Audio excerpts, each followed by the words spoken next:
Bonsoir les amis, heureuse de vous retrouver avec une nouvelle lecture. Les sonnets que je vais lire sont extraits des Regrets de Du Bellay. Allons-y. Sonnet 13. Maintenant je pardonne à la douce fureur qui m'a fait consumer le meilleur de mon âge, sans tirer autre fruit de mon ingrat ouvrage que le vain passe-temps d'une si longue erreur. Maintenant je pardonne à ce plaisant labeur, puisque seul il endort le souci qui m'outrage, et puisque seul il fait qu'au milieu de l'orage, ainsi qu'auparavant je ne tremble de peur. Si les vers ont été l'abus de ma jeunesse, les vers seront aussi l'appui de ma vieillesse. S'ils furent ma folie, ils seront ma raison. S'ils furent ma blessure, ils seront mon Achille.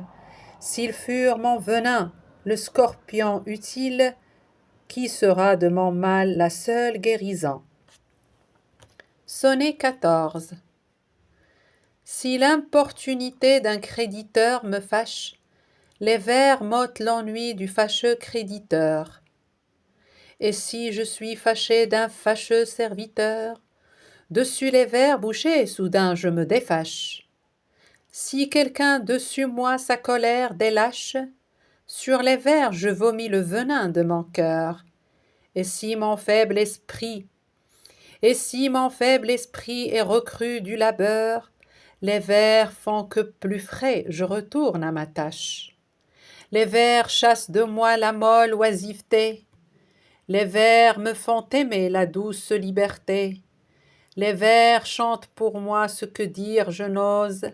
Si donc j'en recueillis tant de profits divers, demandes-tu, boucher, de quoi servent les vers, et quel bien je reçois de ceux que je compose?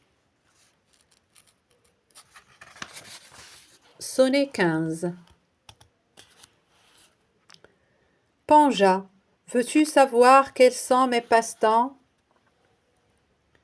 Je songe au lendemain, j'ai soin de la dépense, qui se fait chacun jour, et s'il faut que je pense à rendre sans argent, sans créditeur comptant.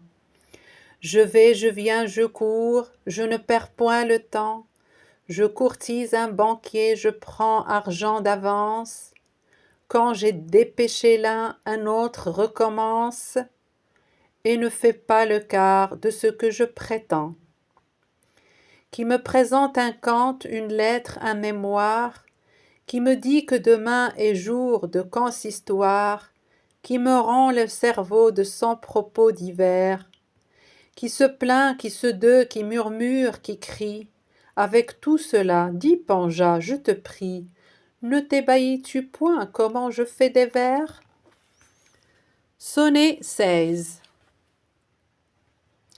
Cependant que Mani suit son grand avançant, Panja son cardinal et moi le mien encore, et que l'espoir flatteur qui nos beaux ans dévore appâte nos désirs d'un friand hameçon.